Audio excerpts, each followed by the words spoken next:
تو یہ پہلی 5 آیتوں در حقیقت ان جنرل ہمیں یہ سکھایا جا رہا کہ ہر چھوٹے کی بڑے کے حوالے سے کیا ذمہ داری. پیغمبر سب سے اہم، ان سے بات کرنا، ان کے سامنے ایک دوسرے سے بات کرنا، وہ اگر گھر کے اندر ہو تو کس طریقے سے ویٹ کرنا، یہ سب جو سکھایا گیا. اب اس کے بعد یہی چیز پوری اسلامک سوسائٹی میں اس کا امپلیمنٹ ہوگا. یاد رکھیے، اسلام بے ادب مذہب نہیں ہے، اسلام بے اخلاق مذہب نہیں ہے. اسلام کے اندر ادب اور اخلاق کی اہمیت بہت زیادہ. ایک جملہ جو میں بہت اشارے کے ساتھ، یعنی ڈیٹیل میں گئے بغیر بہت ہی مختصر کہہ رہا ہوں، آئندہ کسی تقریر میں یہ زیادہ واضح ہونے والا، وہ یہ کہ آج کل جان بوجھ کر ساری دنیا پر ایک آرٹیفیشل کلچر کو مسلط کیا جا رہا ہے، امپوز کیا جا رہا ہے باہر کا بنایا ہوا ایک کلچر. زبردستی ہمارے بچوں کے لباس بدلے جا رہے ہیں، ہمارے بچوں کے ڈرنکس بدلے جا رہے ہیں، اور سب سے اہم جو اٹیک ہو رہا وہ ہمارے بچوں کے یہ اخلاق اور آداب پہ حملہ ہو رہا، اور ہمیں پتہ بھی نہیں چل رہا ہے کہ کتنا بڑا اٹیک. میں نے پہلے بھی ایک جملہ کہا تھا اور آج بھی اسی جملے کو اسی طرح سے دوہرا دوں، ڈیٹیل میں آج بھی نہیں جا رہا ہوں، کہ یہ ڈش اینٹینا کے ذریعے سے اور فلم انڈسٹری کے ذریعے سے اور ٹیلی ویژن کے پروگرامز کے ذریعے سے خالی یہ خرابی نہیں کہ گانا بجانا ہمارے معاشرے میں بڑھ گیا، بلکہ شاید یہ خرابی سامنے رکھ کر اس کے پیچھے اس سے بڑی ایک خرابی پیدا کی جا رہی، اور وہ یہ کہ سارے اخلاق، سارے آداب، سارے مینرز، سارے ایٹیکیٹس، اسلام کا پورا یہ اخلاقی سسٹم اسے تباہ کر کے رکھ دو. اور یہ ٹریننگ کس طرح دی جا رہی، سکھایا جا رہا کہ شوہر اور بیوی کے رشتے میں کوئی احترام نہیں ہوتا، سکھایا جا رہا باپ اور بیٹے کے رشتے میں کوئی احترام نہیں ہوتا، اور کہتے کہ اگر بیٹے نے اس طرح ہیلو ڈیڈ کہہ کے بات کر لی تو کیا ہوا، یہ تو فرینکنس ہے. باقاعدہ ایک غیر اسلامی کلچر ہمارے اوپر لا کے مسلط کیا جا رہا. سورہ حجرات یہ بتا رہا کہ اسلام اس قسم کی فریڈم کا قائل نہیں. اخلاق کی ایک اہمیت ہے، اخلاق کی ایک اہمیت ہے، ایٹیکیٹس اور مینرز کی ایک اہمیت ہے. چھوٹے اور بڑے کے درمیان اسلام نے ایک فرق رکھا، اور ہر چھوٹے کی ذمہ داری ہے کہ اپنے بڑے کا رسپیکٹ کرے. اگر اس چیز کو نہ مانا گیا تو آج کیا ہوگا، آج محلے کے بڑوں کا احترام ختم ہوگا، کل کیا ہوگا، خاندان کے بڑوں کا احترام ختم ہوگا، پرسوں کیا ہوگا، والدین کا احترام ختم ہوگا، اگلے دن کیا ہوگا، علماء اور مراجع کا احترام ختم ہوگا، اور آخری دن کیا ہوگا، رسول اور امام کا احترام ختم کر دیا جائے گا. پہنچانا وہیں پر ہے، لے وہیں پہ جانا ہے. اصل گول، اصل ٹارگٹ، اصل مقصد وہی ہے. لیکن ابھی ڈائریکٹ تو ہم سے یہ نہیں کہہ سکتے کہ چھوڑو کیا رسول لگا رکھی. اگر تھوڑا بہت اسلامی سوسائٹی میں ایسے لوگ آ گئے، لیکن اوپنلی ابھی یہ کہنے کی ہمت تو نہیں کہ کیا رسول لگا رکھی. معاذ کیا امام کا نام لیتے ہو. وہ جسٹ لائک ہماری طرح سے ایک تھے، اور ان سے بات بھی ایسے کرو جیسے اپنے بے تکلف دوستوں سے. لیکن اصل میں لے وہیں جانا ابھی کہہ نہیں سکتے. ابھی درجہ بدرجہ، زینہ بزینہ ایک ایک اسٹیپ جو ہے وہ ہم سے طے کرایا جا رہا. خاصی حد تک آپ نے پاکستان ٹیلی ویژن کے ڈراموں میں بھی دیکھ لیا ہوگا کہ بیٹا باپ سے کیسے بات کرتا، بیٹی ماں سے کیسے بات کرتی ہے، بیوی شوہر سے کیسے بات کرتی ہے. وہ ایک الگ بات کہ اللہ کی نگاہ میں انسان سب برابر، لیکن عمر کے اعتبار سے اور رشتے کے اعتبار سے جو چھوٹے بڑے ہیں ان کا احترام ہم کو کرنا ہی کرنا ہوگا. جبکہ اس کے اگینسٹ اسلام کیا سکھا رہا، سورہ حجرات کے پہلے حصے کا، پہلے پورشن کا تھیم یہی، اس کا خیال یہی، اس کا جو اس کے پیچھے ایک اسپرٹ ہے، یہ مرکزی خیال وہ یہی. اسلامی معاشرے میں اخلاق کے بغیر گزارا نہیں ہو سکتا. چنانچہ حدیثوں کا ایک سلسلہ، امام معصوم فرماتے ہیں کہ جس کے پاس اخلاق نہیں اس کے پاس ایمان نہیں، جس کے پاس اخلاق نہیں اللہ کی جنت میں اس کے لیے کوئی جگہ نہیں. چھوٹی سی حدیث، وہ بھی اگر میں اپنے موڈ میں آ گیا تو 15 منٹ لگ جائیں گے، اشارہ کر دوں. اس عورت کے بارے میں جس سے زیادہ نمازی کوئی نہیں تھا اور جس سے زیادہ روزہ رکھنے والا کوئی نہیں تھا، مگر محلے والوں، پڑوسیوں، اپنے نیبرز اور اپنے فیملی ممبر سے بد اخلاقی اور بد زبانی کا مظاہرہ کرتی تھی، تو معصوم نے کہا اس کی نماز اور روزہ اس کے کام نہیں آئے گی، اس کا ٹھکانہ جہنم. یا وہ حدیث دیکھ لیجئے مثلا کہ ایک مرتبہ کسی نے آ کر ہمارے 5ویں امام محمد باقر علیہ السلام، ہیلو ڈیڈ، کیا حال چال ہے، کیسی گزر رہی ہے، آفس میں کیا ہو رہا ہے، کل تو میں نے آپ کو فلاں عورت کے ساتھ وہاں ریسٹورانٹ میں دیکھا تھا. یہ جو ماحول بن رہا ہے نا، جو ہمارے بچوں کو بات چیت سکھائی جا رہی ہے نا، آئیے ذرا دیکھیے یہ حدیث. راوی آ کے سوال کرتا ہے، فرزند رسول ایک چیز میری سمجھ میں نہیں آتی، آپ کے بابا ہمارا وہ چوتھا امام جو ساری زندگی ماتم کرتا رہا، لیکن آپ کا وہ بابا جس نے کبھی کسی کے ساتھ سختی سے بات نہیں کی، ان کے گھر کا دروازہ کھلا رہتا تھا، دوست تو دوست، دشمن بھی آتا تو ایٹ لیسٹ اس کو اس گھر میں ایک رسپیکٹ اور ایک احترام ملتا۔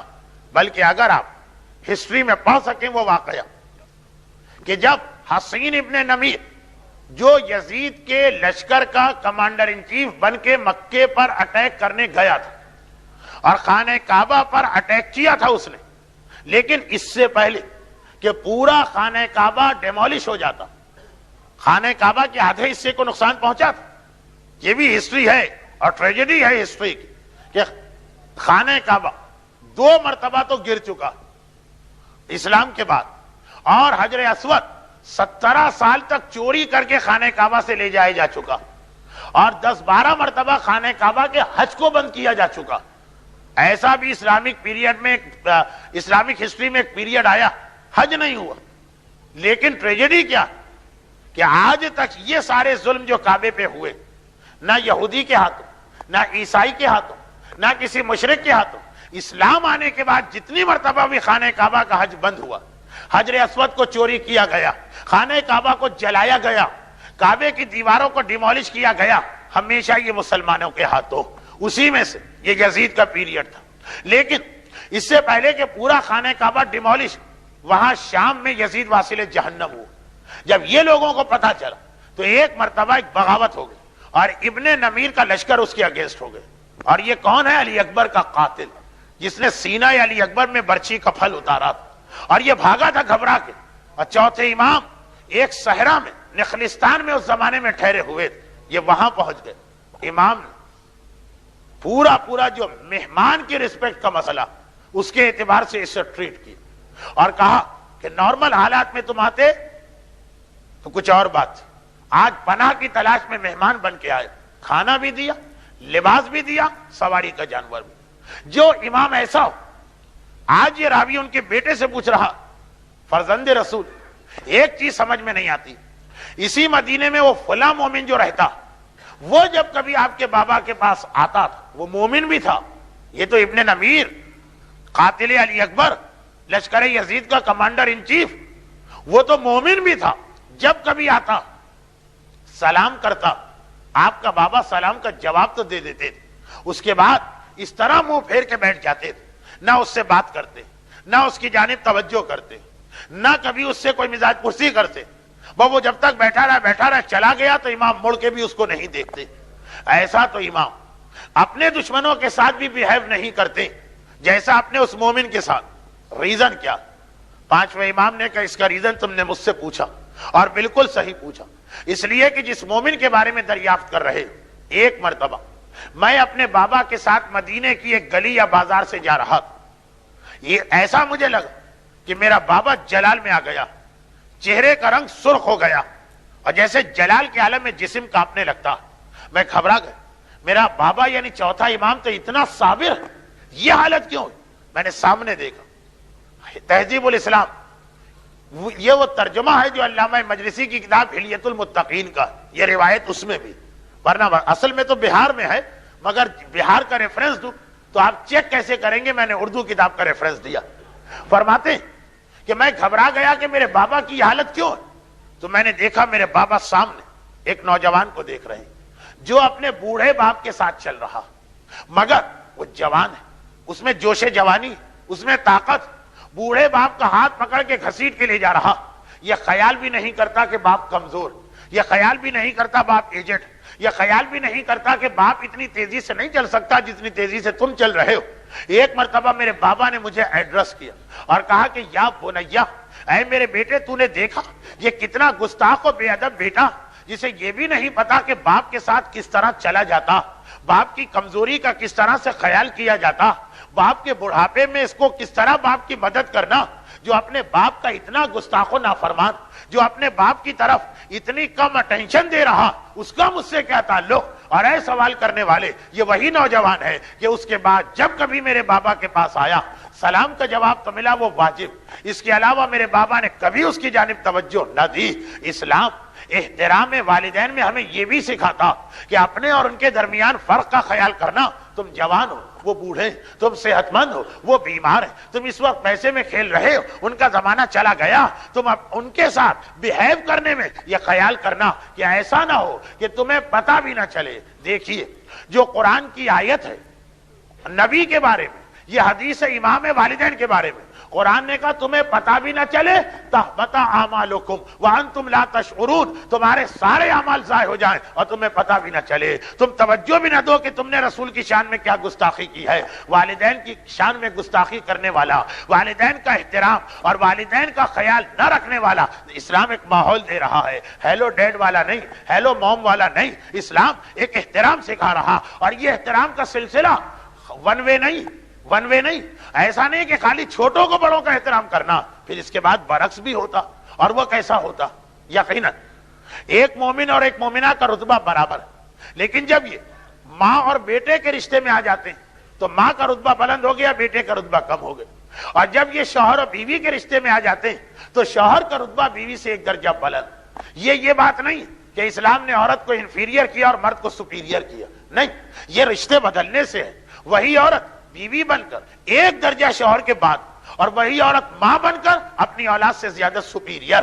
تو یہ کہنا تو غلط کہ اگر بیوی سے یہ کہا گیا کہ تمہارا اللہ کی نگاہ میں اسٹیٹس مرد کے برابر کا، لیکن جب تم اس رشتہ داری میں گئی تو ایک درجہ بیوی سے کم، تو کوئی یہ کہہ دے کہ یہ اسلام عورتوں پہ ظلم کرتا. نہیں، یہ وہی اسلام جو اسی عورت کو ابھی اتنا بڑا درجہ دینے والا جب یہ صاحب اولاد بنے گی، کہ اتنا بڑا درجہ تو سوائے نبی اور امام کے اور کسی کو نہیں دیا گیا. بہرحال یہ میں نے اس لیے کہا کہ آج کل ہماری عورتوں میں وہ ویمن لبریشن کا جو نعرہ لگا ہوا تو مسائل بتاتے ہوئے بھی بڑی احتیاط کرنا پڑتی ہے. اب آئیے اصل واقعہ سنی. اسلام کس حد تک احترام کا، ادب اور آداب کا معاشرے کے اندر پروٹوکول کا قائل ہے کہ بڑے بڑے ہیں، چھوٹے چھوٹے ہیں، ہر ایک کے حق کا خیال کرنا. یاد رکھیے گا کہ یہ جو ٹیلی ویژن کے ڈرامے اور یہ جو انڈین فلمیں اور یہ جو باہر غیر ملکی سیٹلائٹ کے پروگرامز، ان کا اس وقت سب سے بڑا اٹیک دو چیزوں پر. ان میں سے دونوں ایک ہی جیسی، لیکن ان میں پہلی چیز یہ کہ اسلام کا یہ سارا سسٹم تباہ کر دیا جائے. آئیے اسلام میں اس کی کتنی امپورٹنس. روایت پیغمبر اسلام کو اطلاع ملی، یہ روایت مشہور ہے اس لیے شارٹ کر رہا ہوں. پیغمبر کو اطلاع ملی کہ آپ کے صحابی اور اتنے امپورٹنٹ صحابی انتقال کر گئے جن کا نام ہے سعد ابن معاذ. یہ ان صحابیوں میں سے ایک تھے کہ جنہیں، اب کیسے کہوں، آج کل کے حالات ایسی باتوں کو اوپنلی کہنا مناسب نہیں، چھپا جانا، بچوں کو اپنی ہسٹری سے جاہل رکھنا. بہرحال پیغمبر کے بعد جو کچھ حالات پیش آئے اور مولا وہ جو سب دیکھ رہے تھے کہ کیا کیا ظلم ہو رہے ہیں، تو اس وقت میرے مولا نے کہا تھا کاش پیغمبر کا صحابی اور میرا دوست، پیغمبر کا صحابی اور میرا دوست سعد ابن معاذ زندہ ہوتا تو ہم اہل بیت کو اتنے پرابلم کو فیس نہ کرنا پڑتا. وہ ہمارے لیے بھی ایک سہارا تھا، کیونکہ سعد مدینے سے تعلق رکھتے تھے اور سعد اہل بیت کے اتنے بڑے حامی تھے اور سپورٹر تھے کہ اگر وہ ہوتے تو مدینے میں بھی کوئی شخص اگینسٹ اہل بیت نہیں جا سکتا. مولا جس کے بارے میں یہ جملہ کہے کہ اگر یہ ہمارے ساتھ ہوتا، یہ زندہ ہوتا، تو آج اہل بیت کے گھرانے کو اتنے پرابلم فیس نہ کرنا پڑتے. وہ سعد جن کو دیکھ کے رسول نے کہا تھا اے سعد تمہاری شفاعت سے اللہ اتنے لوگوں کو جنت میں داخل کرے گا جتنے ایک قبیلے کے جانوروں کے جسم پر بالوں کی تعداد ہے. ایک بکری کے جسم پہ کتنے بال ہوتے اور ایک قبیلے کے پاس کتنی بکریاں ہوتی. اتنے گناہگار تو تمہاری وجہ سے جنت میں جائیں گے. وہ سعد میدان خندق کے شہید بھی، جنگ خندق میں ایک ہی مسلمان تو شہید ہوا، اگرچہ ٹیکنیکلی یہ خندق میں زخمی ہوئے تھے اور مدینے آ کر 18 دن بعد اسی زخم سے ان کا انتقال ہوا، مگر شہادت ان کی ریلیٹڈ تھی اسی میدان خندق سے. وہ سعد جب ان کے انتقال کی اطلاع اللہ کے رسول کو ملی تھی، اور یہ بھی یاد رکھیے جب یہ زخمی ہو کے آئے تھے پیغمبر اتنے اٹیچ تھے سعد سے کہ ان کے گھر والوں سے کہا تھا کہ سعد کو گھر مت لے جاؤ، میں ہر وقت ان کے بارے میں معلومات حاصل کرنا چاہتا ہوں.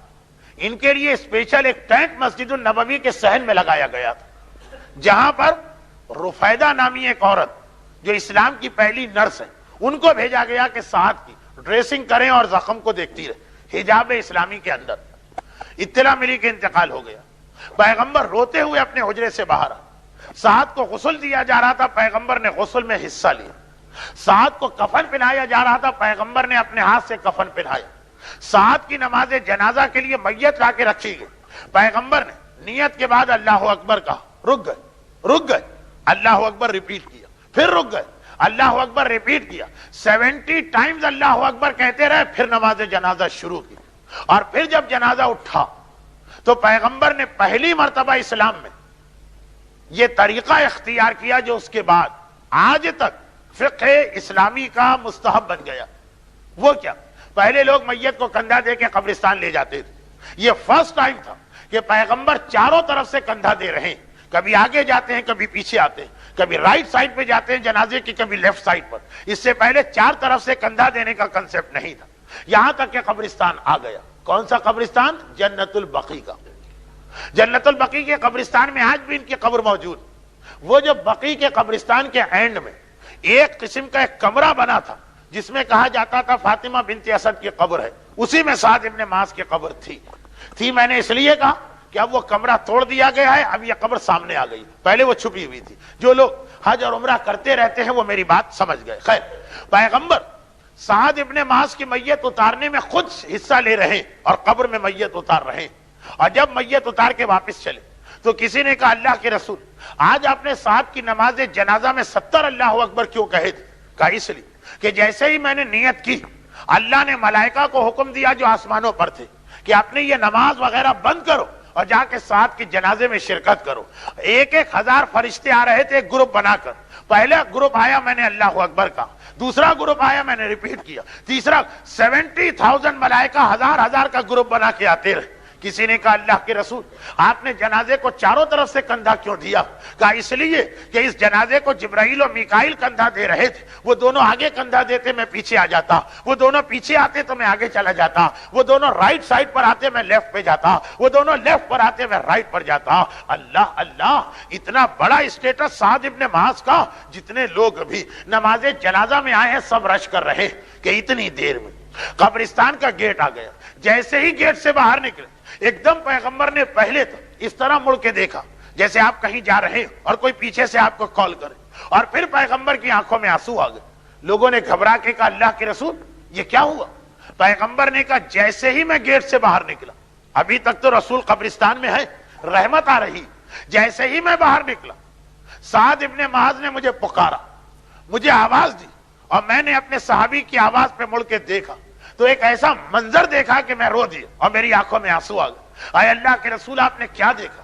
میں پیغمبر فرماتے ہیں کہ میں نے دیکھا قبر کی دونوں دیواریں آگے بڑھی، ایک دوسرے کے قریب ہوئی، اتنا قریب ہوئی کہ دونوں مل گئی، فشار قبر، اور قبر کی دونوں دیواروں کے بیچ میں میرے صحابی سعد ابن معاذ کو اتنا دبایا گیا کہ ان کی ہڈی کے اندر داخل ہو گئی، اور ان کا سارا جسم اسے ایسا لگا جیسے آسمان زمین پہ گر جائے اور کوئی آدمی اس کے بیچ میں آ کے کچل جائے، کوئی آدمی کرش ہو جائے۔ اتنی شدید تکلیف کہ میرے صحابی نے مجھے آواز دی، میں نے مڑ کے دیکھا اور اس کی حالت کو دیکھ کے میری آنکھوں میں آنسو آ گئے۔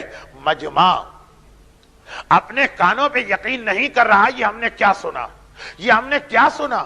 اللہ کا رسول ابھی تھوڑی دیر پہلے انہی سعد کے اتنے فضائل بیان کر رہا کہ جس سعد کو خندق کے میدان کا شہید قرار دیا گیا، پیغمبر نے کہا تیری وجہ سے لاکھوں نہیں کروڑوں جنت میں جائیں گے، جس کی نماز جنازہ میں 70,000 فرشتے آئے اور جس کے جنازے کو جبرائیل اور میکائیل نے کاندھا دیا، اور دوسری جانب عذاب آیا، اور اتنے جلد عذاب آیا کہ ہمارے مردوں کے بارے میں تو کہا جاتا کہ انہیں رات کو عذاب ملتا، یعنی دن میں اگر دفن بھی کیا تو اللہ انتظار کرتا، شاید کوئی اس کا جاننے والا اس کے لیے نیکی بھیج دے، اور سعد کا عذاب اتنے جلدی آ گیا کہ ابھی پیغمبر ایک قدم باہر نکالتے اور عذاب آ گئے۔